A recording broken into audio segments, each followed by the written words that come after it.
नमस्कार.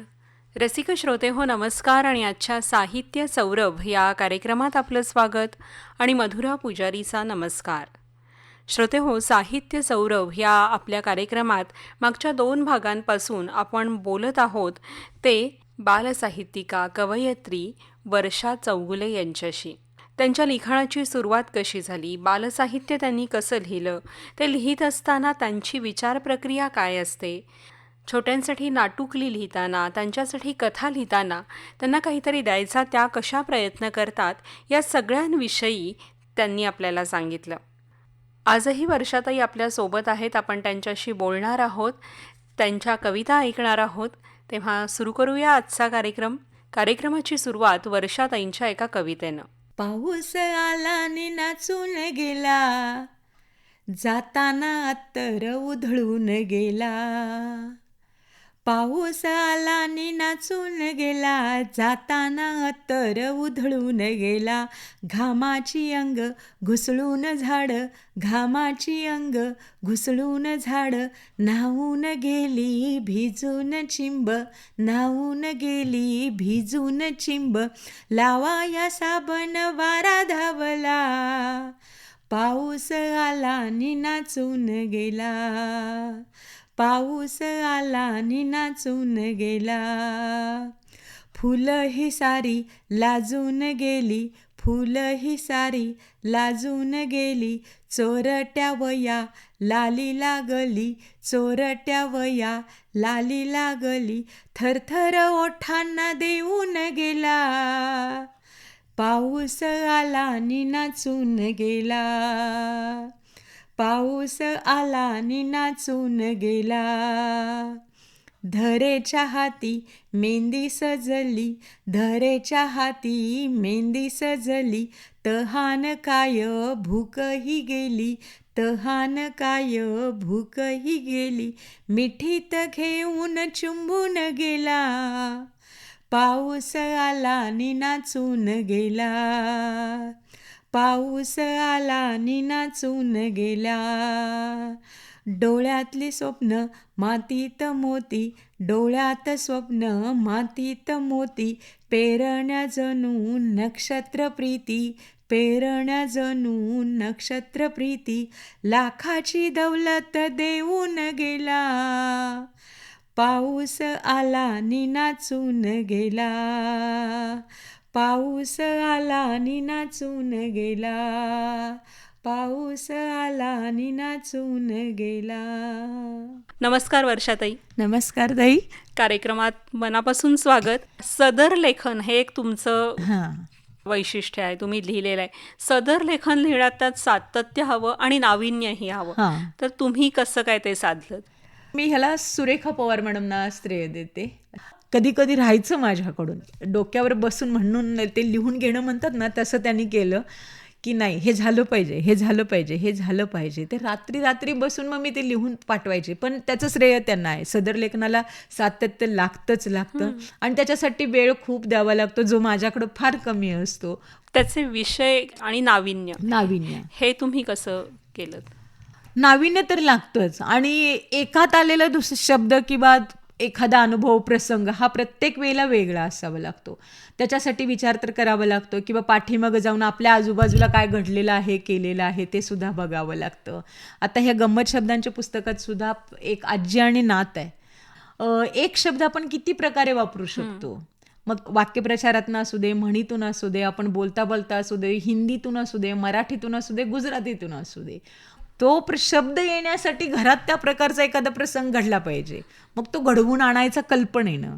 त्यामुळे ते प्रसंगांचं पण डोक्यात ठेवावं लागतो विषय, काही काल्पनिक ठेवावे लागतात, आणि मग त्याच्यातून सुरुवात करावी लागते. पण कारण सदरला रिपीट काहीच चालत नाही. गंमत शब्दांचीचा उल्लेख तुम्ही आत्ता केला, त्यातली काय गंमत आहे? ती शब्दांचीच गंमत आहे. म्हणजे आता पुस्तकातला तुम्ही कुठलाही एक शब्द घेतला, धार शब्द घेतला, तर धार कशा कशाची असते.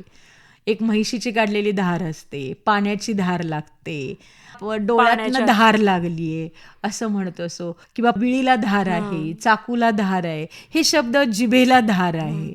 मग हे आपण वेगवेगळ्या प्रकारे कसं वापरतो, ही अशी ती शब्द. एक मुलगी छोटी आहे की ती इंग्लिश मिडियममधून मराठी मिडियमला आलेली आहे, आणि मग एखादा प्रसंग असा घडतो की तो शब्द तिथे येतो. मग ते म्हणजे काय, मग ती आजी छान अशी समजावून सांगते की असं नाही असं, मग तिला पण समजायला लागतं, हां मग ते तिथं तसं म्हटलं होतं, हां मग तो शब्द म्हणजे हाच का. मग कधी त्या शब्दांच्या अर्थाचा गोंधळ तिच्यात होतो, मग गोंधळ पुन्हा आला. गोंधळ शब्द किती प्रकारे आपण वापरतो. गोंधळ म्हणजे लग्नात घातलेला गोंधळ, आपण कधी कधी बोलता बोलता गोंधळ घालतो, वर्गात किंवा इतर ठिकाणी झालेला दंगा म्हणजे गोंधळ. असे वेगवेगळ्या प्रकारे आपण एक शब्द कसा वापरतो, असे 100 शब्द ह्या पुस्तकात आहेत. अच्छा, आणि एकाच शब्दाचे वेगवेगळे अर्थ, आणि वेगवेगळ्या मराठी भाषेची खरं म्हणजे ती गंमतच आहे. गंमत आहे, आणि तो तसा आहे, अभ्यासाला पण मुलांना आहे, असं ते एक वेगळं झालंय पुस्तक. वर्षातही अजूनही आपण बोलूया, मात्र त्याआधी तुमची एक कविता. सवयीचं झालंय तिला, उठल्याबरोबर देव्हाऱ्यातल्या देवांना हाय हॅलो म्हणायचं, आरशात दिसणाऱ्या आपल्या सावलीला कशी आहेस विचारायचं, ब्रश करता करता कुंडीतल्या झाडांवरून प्रेमाने हात फिरवायचा, कसे आहात विचारायचं, आणि आता आवरते हं असं म्हणत गॅस कट्ट्याकडे वळायचं. सवयीचं झालंय तिला. आजूबाजूच्या वस्तूंशी बोलत बोलत कामं आवरायची, उतू जाणाऱ्या दुधाला थांबवत तव्यातली भाकरी परतवायची, गॅसवर शिजणाऱ्या भाजीवरचं झाकण काढून मधूनच तिच्यावर थोडी फुंकर घालायची, तिच्यासोबत स्वतःच्या तापलेल्या ओठांना ग्लासभर पाण्यानं अंघोळ घालायची. सवयीचं झालंय तिला. काही शिल्लक असेल तर ठीक, नाहीतर काही बाई पोटासाठी डब्यात भरून घ्यायचं, देव्हाऱ्यात तिनेच लावलेल्या ज्योतीसमोर नतमस्तक होऊन उभं राहायला ताकद दे म्हणायचं, कुलपात बंद होणाऱ्या भिंतींना कामावर जाताना काळजी घ्या असं सांगत बाय बाय करायचं. सवयीचं झालंय तिला. दिवसभर निरनिराळ्या कामाच्या जबाबदाऱ्या पार पाडत, अष्टभुजा सांभाळत, चेहऱ्यावर आनंदाचं पांघरूण घ्यायचं, हसण्याचं गोंदन कोरायचं, आणि तोच आनंद, तेच हसू आजूबाजूला पेरायचं. आपलाच हात आपल्या हातात घेत तू चाल पुढं म्हणत चालत राहायचं. सवयीचं झालंय तिला. थकलेल्या शरीरात ओढ भरून कुलूप काढायचं, घराच्या मिठीत शिरायचं, दिवसभर वाट पाहणाऱ्या रिकाम्या खुर्च्यांवर टेकून त्यांना थोडी सोबत करायची, मी आले म्हणून सांगायचं, टीव्हीचा आवाज मोठा करून घरात माणसांची गर्दी करायची, पुन्हा स्वयंपाक, पुन्हा भांडी, पुन्हा आवरायचं, आणि मग झोपून जायचं, उपाशी पोटीच, पुन्हा उद्या उठण्यासाठी. सवयीचं झालंय तिला. एखादा विषय समोर आल्यावर त्याची कविता लिहायची, कथा लिहायची का ललित लिहायचं, हे कसं काय बरं तुम्ही ठरवता? तो विषय कुणाशी संबंधित आहे त्याच्यावर अवलंबून येतं.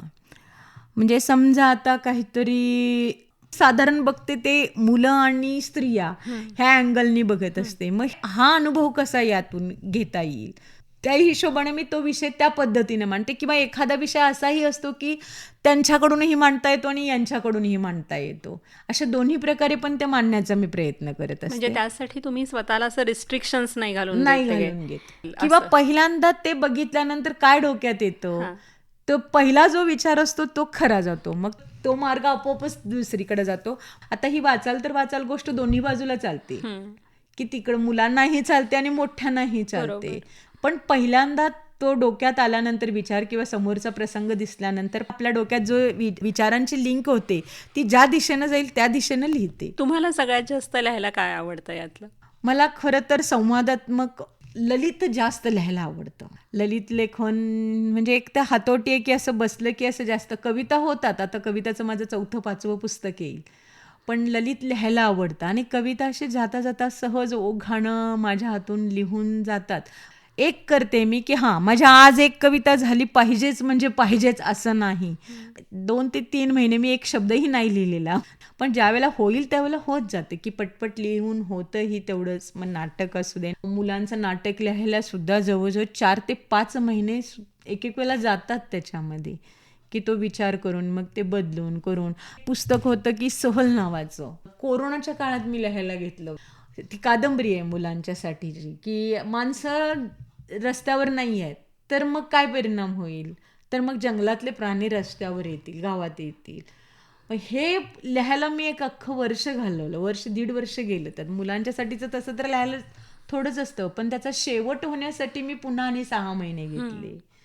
असं होत जातं कधी कधी, किंवा एखादं पटपट होऊन पण जातं. पण जास्ती करून ललित लिहायला ललित लिहायला आवडतं. आणि बालसाहित्याबरोबर माझं स्त्रियांच्यावरचं लिहायला एक मला फार आवडतं. आता आम्ही खेड्यात वाढलेली आहे, त्यामुळे काही बंधनं असतील किंवा पुढं लग्नानंतर काही अनुभव येत असतील त्यातून, किंवा मी व्याख्यानांना जात असते बरीच, जवळजवळ 550च्या वर माझी व्याख्यानं झालेली आहेत. आणि त्यावेळेला ते संपल्यानंतर ज्यावेळेला त्या बायका येतात, रडतात, हातात हात घेतात, त्यावेळेला जे विषय मिळत असतात आपल्याला ते असू देत. ह्यामुळे ह्या 2 विषयांकडे मी जास्त वळले, बालसाहित्य आणि स्त्रियांचं साहित्य. आपल्या श्रोत्यांना आणखीन एक कविता ऐकूया आणि मग अजून बोलूया. ढगाने घेता गरकन गिरकी, ढगाने घेता गरकन गिरकी, पायातली घुंगरं निखळली किती. ढगाने घेता गरकन गिरकी, पायातली घुंगरं निखळली किती.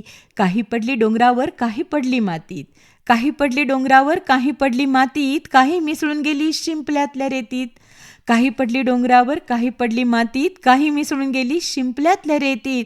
सगळ्या चुकल्या घुंगरांची झाली एकदा भेट, सगळ्या चुकल्या घुंगरांची झाली एकदा भेट, मिळून त्यांचं बनलं एक ढगांचं बेट.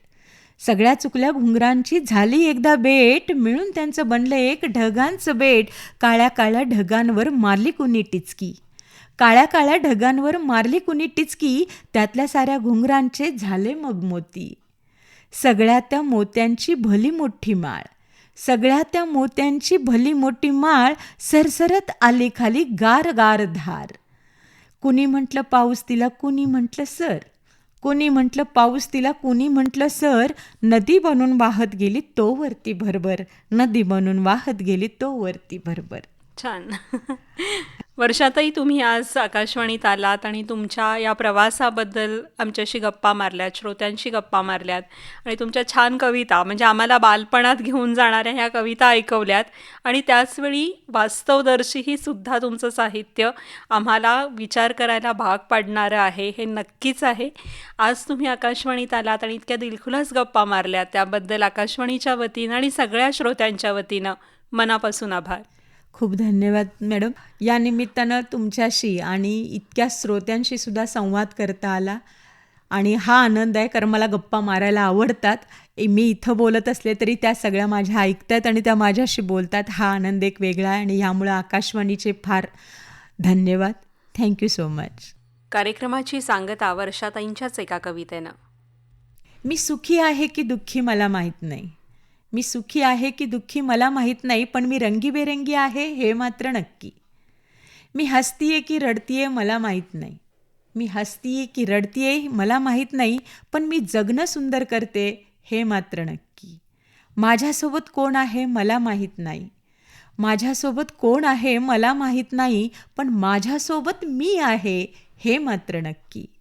मी कोणत्या वाटेवर चालतीये मला माहीत नाही, मी कोणत्या वाटेवर चालतीये मला माहीत नाही, पण माझी पावलं तिथं उठणार हे मात्र नक्की, पण माझी पावलं तिथं उठणार हे मात्र नक्की. वा.